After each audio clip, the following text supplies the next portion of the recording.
Okay, last attempt na hindi malito sa topic.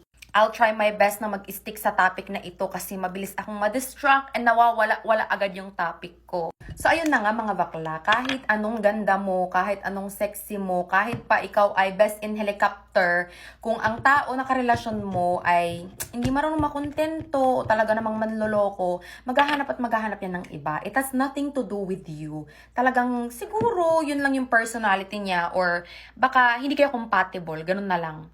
Pero syempre, hindi natin talaga maiwasan na bumaba ang self-confidence kapag yung tao na mahal mo ipagpapalit ka sa ibang tao, feeling mo na parang, narinig niyo ba yun?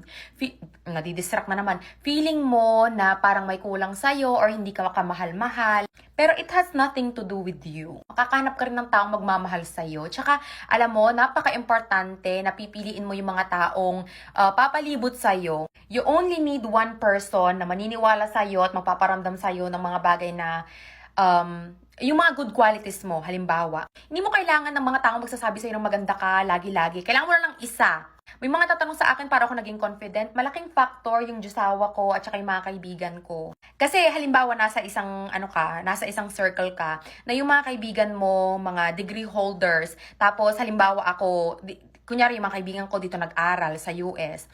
Tapos ako kailangan ko mag-back to school. Hindi nila sa akin pinaparamdam na I'm better than you. Walang ganun sa mga friends ko. Sa awa ng Diyos, kahit sa mga nakilala ko hindi ko kaibigan, like naka-close ko lang ganyan or nakilala ko somewhere.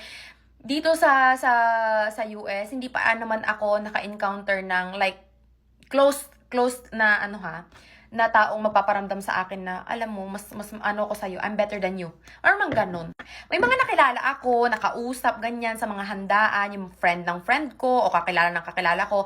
Meron talaga makikilala ka na feeling nakatira sa himpapawid. Pero yun nga sabi ko sa inyo, hindi mo makokontrol yung actions ng ibang tao, pero ikaw makokontrol mo kung ano ang, paano ka magre-react or yung mga actions mo. Hindi mo mapipili yung mga tao makakasalamuha mo, pero mapipili mo kung sino ang makakausapin mo, kung kanino ka makikipag-interact. Like, if a person is making you uncomfortable, kunyari, tawag ko yan, alam mo yun, parang minamata ka, pwede ka namang umiwas, kiss, diba? Huwag mong i-waste yung time mo makipagplastikan sa mga taong parang may superiority complex. Kasi talagang maraming ganyan.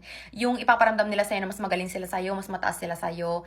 Ano nila yun siguro? Parang kailangan nilang gawin yun para ma-feel good sila sa mga sarili nila. Parang hindi sapat yung achievements nila para masabing mataas sila. Kailangan talaga nilang maghila ng tao, ng ibang tao pababa para masabing nakakaangat-angat sila. Diba? Hindi tayo successful today na out of topic na naman. Ayoko na. Basahin nyo na lang yung post ko sa Facebook. Mas malinaw doon. Na-stress na ako mga bakla.